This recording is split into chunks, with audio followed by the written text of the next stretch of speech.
Today's lesson on life is trauma and me.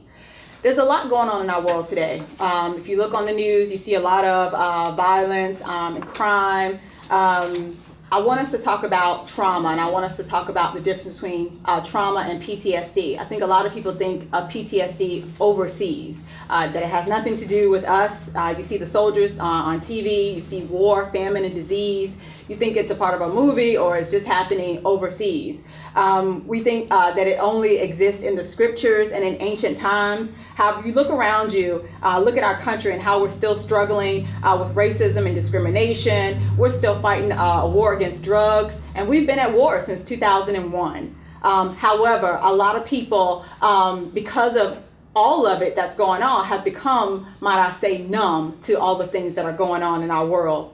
There's a lot of things that are involving the relationship between African Americans and police officers right now in the news. This has certainly caused a lot of feeling in our nation. Aware of the trauma that surrounds us is really important, because otherwise, when we don't pay attention to it, we do numb ourselves to those things and we think that it's normal, but it's not.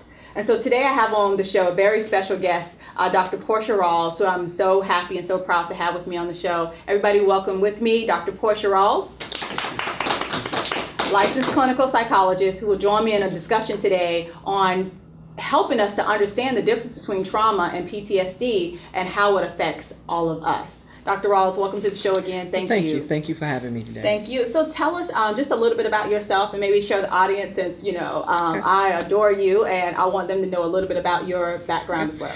I am a licensed clinical psychologist. I'm licensed here in the state of Virginia and in North Carolina. I practice, I have a private practice here in the Hampton Roads area, and I also teach full-time as assistant professor at South University. My expertise and I've specialized in trauma my entire career, and really trauma with vulnerable populations. And what I mean by vulnerable populations is persons who are dealing with poverty and not having the resources really to manage their day-to-day life. Yeah. And that's really what we're going to talk about today, is those vulnerable persons, because again, a lot of people don't know the difference between trauma, the event, and then also PTSD. I think a lot of people again think that PTSD is not something that I can catch or something that I can get here in the United States or here in my family, but not so. Dr. Ross? No, PTSD, post-traumatic stress disorder, is actually the mental health disorder that occurs as a result of a trauma. The trauma is the event, and a traumatic event is an overwhelming, shocking event. And when I mean overwhelming, I just don't mean it upsets you a little bit. Everything you ever learned in life, everything you ever taught how to manage and cope with problems and difficulties, that one event, or it can be multiple events, just overwhelms that and overshadows that. And none of the things that you've been taught how to cope actually helps you to manage and to recover from that event. Now, interesting, most people think, oh, if I go through a traumatic event, it can be child abuse, it can be car accidents, it can be community violence, constantly hearing shooting, those types of things. Poverty can be a traumatizing event, and the consequences of poverty. The majority of the people do not develop PTSD, but for those who develop the mental health disorder, it is very debilitating if it's not treated. Yes. Okay. And before we move on to our vulnerable populations, for those of you who do have PTSD, because I am working with some people who are in the military, they tell me, of course, they go to the VA centers to get help. But what resources are there? Do you know of a couple in the community that they can also take part? Because I tell them about community resources all the time. Oh yeah, there's actually one I know definitely, because I work with that person. I refer out to them. Mainly, I'm not doing a lot of private practice anymore. I do more evaluations of people who are traumatized. But there's some clinicians right here in the Suffolk area that specialize in trauma treatment that I could give information to if the community is looking for those. But any private practice practitioner, anybody has a private practice, the one thing you want to ask them if you're looking for treatment for PTSD, do you do trauma therapy? Wonderful. And if they do, they will know what you're talking about. If they don't, they will not be able to answer you, and you know that's not the place. Exactly. And I think that's really important to say, because in talking to a lot of, especially guys, I usually end up talking to who are struggling with PTSD, usually from the military. They say, it takes a long time to get an appointment at the VA. Their medication management is, they're working on it. But I tell them, if you can't get an appointment, I say, supplement your help with a community resource, and make sure it's someone who specializes in that, because I think some people are getting some people where they just go and see someone, but they don't have any background in trauma or in working with PTSD. And that's really important, because a lot of times persons with PTSD, and particularly kids, and a lot of times adults, are misdiagnosed.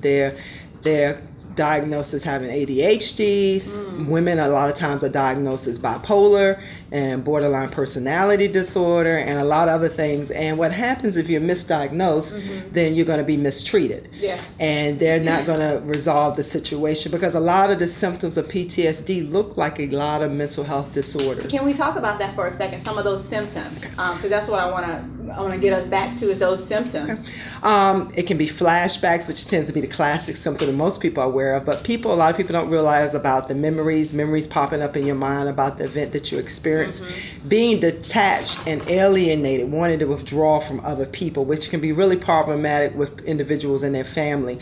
Their families don't really understand why they don't want to engage and socialize with them.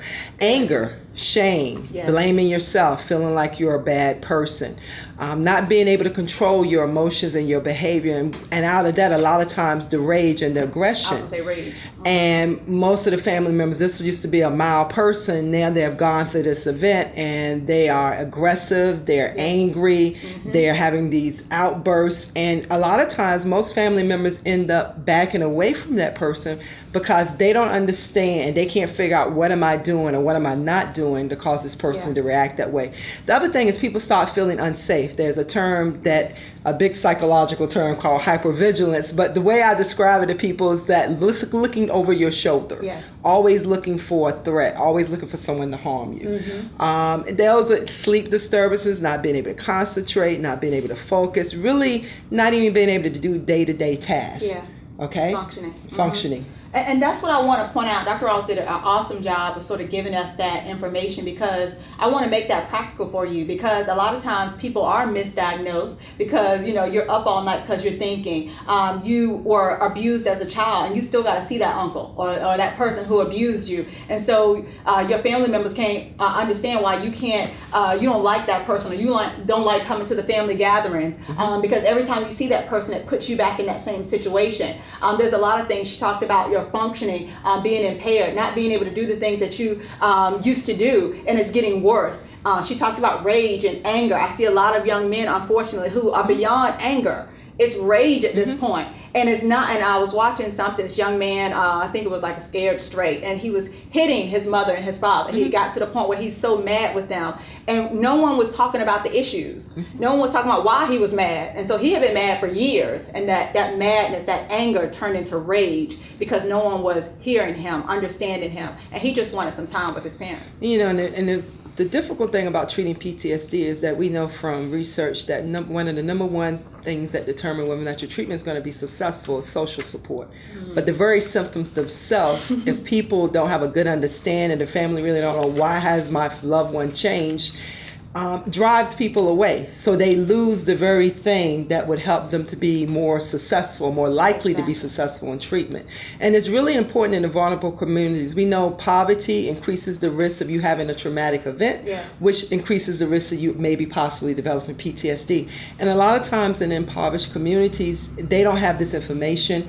So they just think, oh, well, that's the way Uncle so-and-so is, and that's the way Aunt so-and-so is, and that's the way my brother is. And they just think it's personality when it's actual mental health disorder. Exactly. Not having enough food in your refrigerator, and that might sound really simple, but if that was a day-to-day occurrence, and now you're grown up and you really wonder where or now you're just a teenager, you wonder where your next meal is going to come from, and you wonder how we're going to make it, and you're constantly stressed about those things. And a lot of times parents think that kids aren't aware of those things. Very aware. I'm very aware. Or my stomach's growling, or we don't have money, or Yeah, there's even research that shows when infants are exposed to domestic violence, even at that stage, that memory gets laid down in their bodies, and it continues to affect them. So memory is not just trauma. Memory is not just about thoughts in my mind, but trauma memory actually gets laid down in your body as well.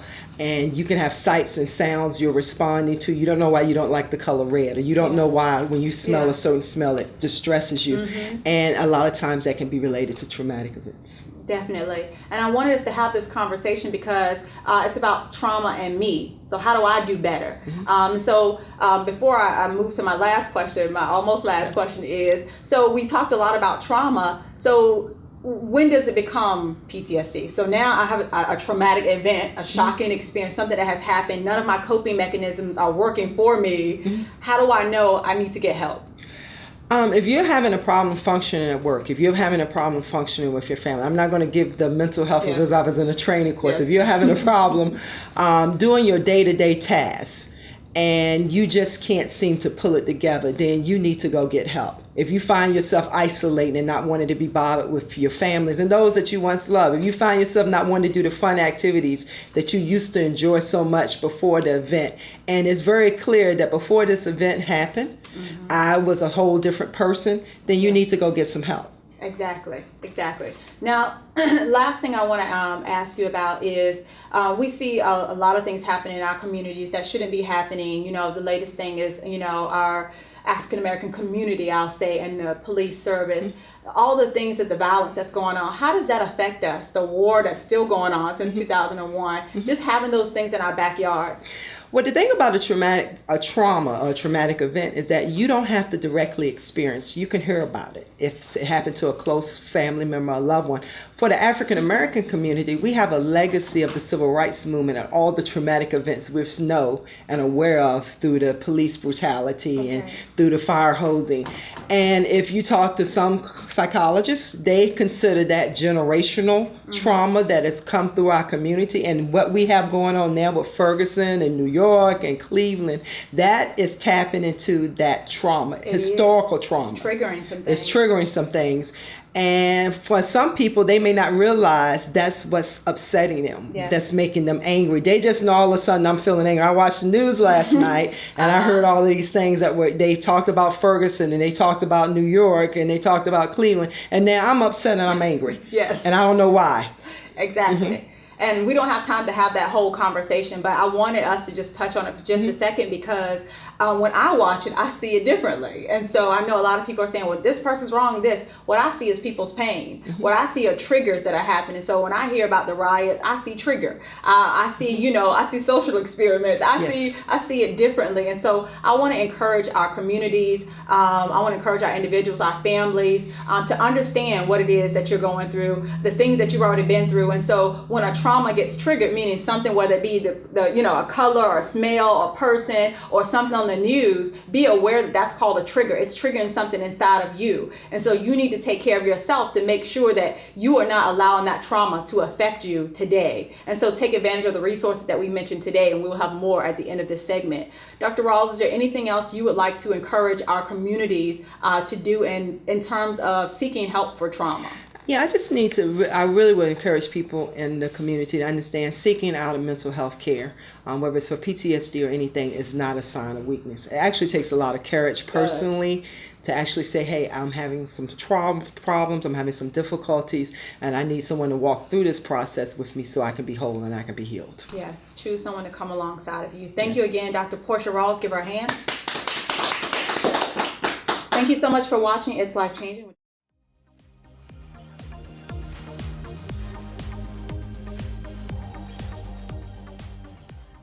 An idea. So really just from my students, they would say, you need to share what you do with more people. You need to be on TV, you need to be on radio. And I said, well, I do a radio show. It's a small radio show in my hometown. And they said, that's not enough. You need to do more. You need to share you more. And I said, well, yeah, I'm comfortable with sharing it with you guys and helping you with your lives and just being your professor. And so, I started to do some research and those type of things and talk to a lot of people. And then I just said, well, it's a lot of work for one person to do. So I sort of let it go. And literally, I let it go for maybe a month or so. And then I met my business partner, Reverend Sylvia Copeland Murphy, at a conference that I was speaking at Hampton University. And we actually met in the restroom. And interestingly, I was also in the middle of joining a new church. And so during this week, all of this is happening. And so I just joined the church on that Sunday. I was speaking at this conference that following Thursday. And I meet Sylvia in the restroom and I say, don't I know you? And she says, I don't know, but you're just awesome. I love you. You're doing a great job on the conference. I love the fire that you have. And I said, well, thank you so much. And I was like, but I know you. I was like, are you Reverend Murphy from, Oak Grove Baptist Church? And she says, yeah. Oh my gosh, you're the lady with the big hair that just joined my church. And I said, yes, that's me. And so we fell in love with each other. We met about a couple of weeks after that, and I did a conference with her called the Truth Conference. And then from there, we started talking about TV, and I told her the research that I had done, and she told me about her interest in wanting to create a television show. And from those conversations, literally within less than a year, we created a television show. And she actually came up with the name, It's Life Changing. And I come up with the concepts, I really wanted it to be about helping people. I really wanted it to be life-changing. I wanted people to have conversations about the hard stuff, the stuff that we don't talk about, the stuff that, you deal with, but you don't tell anyone about, the tears that you cry in the midnight hour, the family things, the issues that you have with your mom or your dad, the issues that you have at work, the issues that you have with your children, the issues that you just have in life and how to deal with life.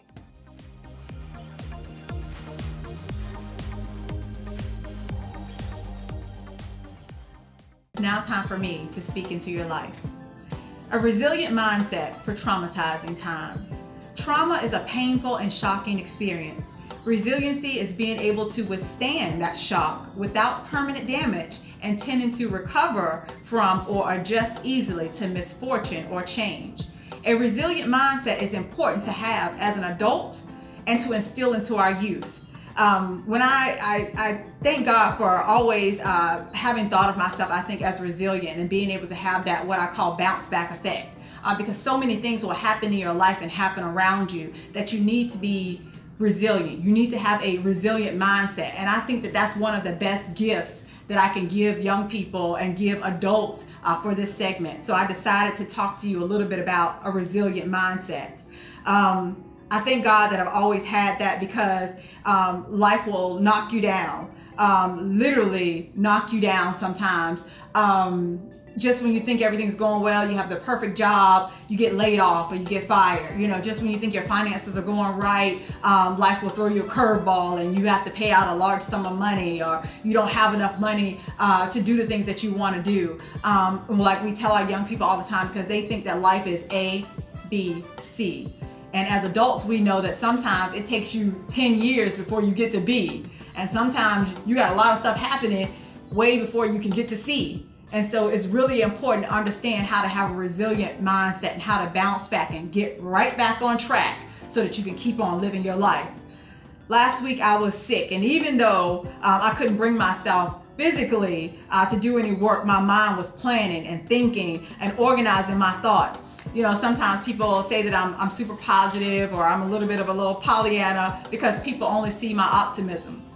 But trust and believe that I'm very much a realist as well as an optimist. And you have to have that balance in life if you're going to be a visionary and also be a planner so that you can move forward in your goals. Most importantly, I'm proud to be spiritually grounded and resilient, because without those things in my life, I would not be able to move forward. So when people only see my smile, or when they only see me recover from something, what they don't see is that in between, okay? Problem, stuff, that's us, okay? And then resiliency. This is how it works. What you have to learn to do in life is to move quickly. Problem, solution, problem, stuff, solution, problem, stuff, solution. Move faster.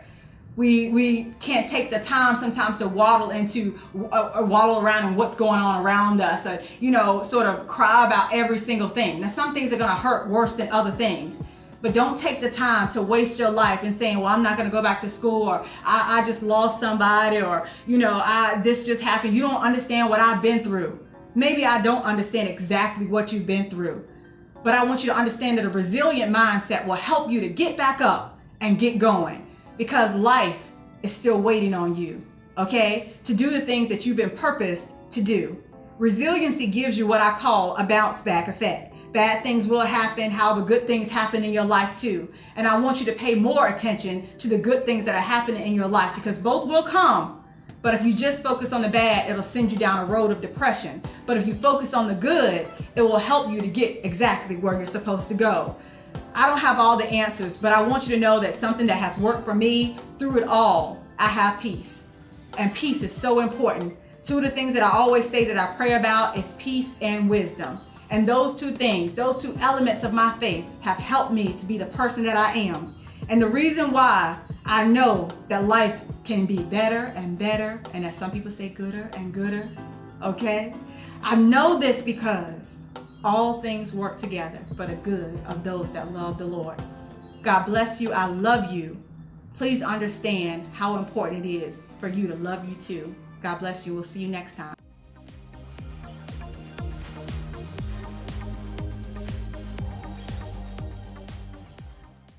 For our community resources. I have with me today a very special guest, Miss LaShawn Forrest from Western Tidewater Community Services Board. Miss LaShawn, tell us a little bit about what you do there. Okay.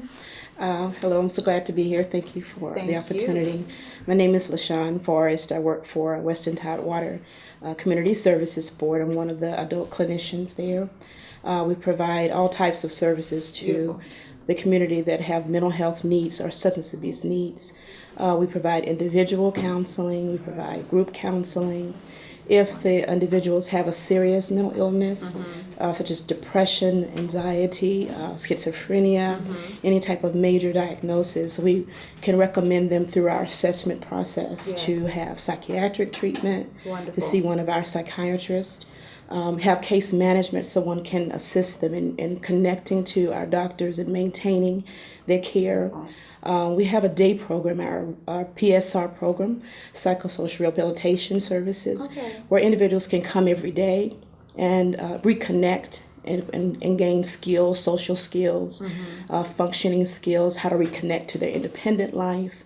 A lot of treatment groups are offered there during the day. Wonderful. So it's a great opportunity to get some of the help you need. I think that's a great opportunity for anyone who's experienced any type of trauma. And again, like, we were talking about earlier, you can have trauma and not have PTSD, post-traumatic stress disorder. However, a lot of times people don't even know that trauma, they're going through a trauma. And so I want to encourage people that if you are going through some of the things that we've talked about earlier, where, you might not be able to maybe be going to Western Tidewater for your PTSD, but you can go there for the symptoms that are related to your PTSD. So that social support that you need, going to some of the treatment groups that they have, those might be great things for you to take part in, and that can help with those symptoms I'm going through. If you've been abused, if you are being abused, she also mentioned a referral service for psychiatric care and medication management. Those are awesome things that you can do. So even if you say, well, they don't have anybody there that specializes in trauma, that's not necessarily necessary. Sometimes you need different resources. So maybe you have someone at the VA, or maybe you have another resource in the community, but taking advantage of this community resource can be really helpful. And so any specific programs for adults or for kids that you have going on? We do. We provide both adult and children's services. We screen our children in our children's services program with what's called a VICAP. Usually they're referred through school system, and they come in for all types of needs, and we'll have clinicians that will assess them and do a screening and then determine what services best fits their needs.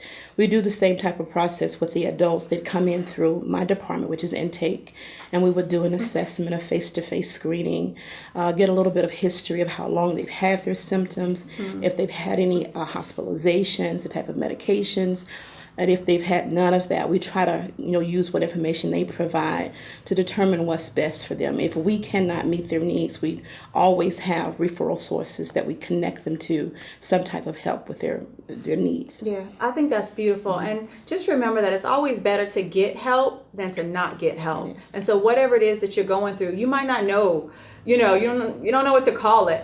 We have someone who is the face. Look at this friendly face. Okay. Come see me. Okay, come see her. Go see her. She's the person who will take you in, will ask you some questions, figure out what's going on with you, and make sure you get the appropriate services that you need. And so a lot of people look at mental health services and it's scary. It is. They don't know what's going on. They don't know what to call it, and they don't know who they might run into. And so there are people out there that are willing to help you. So please take advantage of these resources. Can you tell them where they can reach you and where you're located? Okay. The intake office is located at 5268 Godwin Boulevard. You can go to our website, WTCSB.org, and you'll find all of our offices, all of our contact information, our phone number, all of those. There are actually a couple of offices where we are here in Suffolk. We have an office on Saratoga Street that provides a lot of the substance abuse, the outpatient services, but our intake goes through Godwin Boulevard. Our PSR services is at Godwin Boulevard, and we're here and ready to provide any services that we can. So just give us a call. Usually our screenings, you just call our screening line, which is 757-942-1990. We check those screening calls every day and return those calls and schedule you for your appointments. You'll see myself or another clinician for those initial, intakes, and we'll get you connected to the services that you need. Thank you, and give her a hand again, Ms. LaShawn, for us. Thank you. And as I always say, if you're not in the Western Tidewater service community, there's a community services board in every city. So if you are not in this service area, you can also call in your city the community services board, and they have similar services that can help you just the same. But again, it's worth it to get the help that you need so that you continue to be a healthy person, so that you create a healthy relationship and relationships around you and healthy families. This all helps us all and our nation. Again, I want to thank you so much for joining us here on It's Life Changing. I hope that we brought you a little bit of peace. Remember that peace does not mean to be where there's no noise, trouble, or hard work, but it means to be in the midst of those things and still be calm in your heart. God bless you. We love you, and we'll see you next time.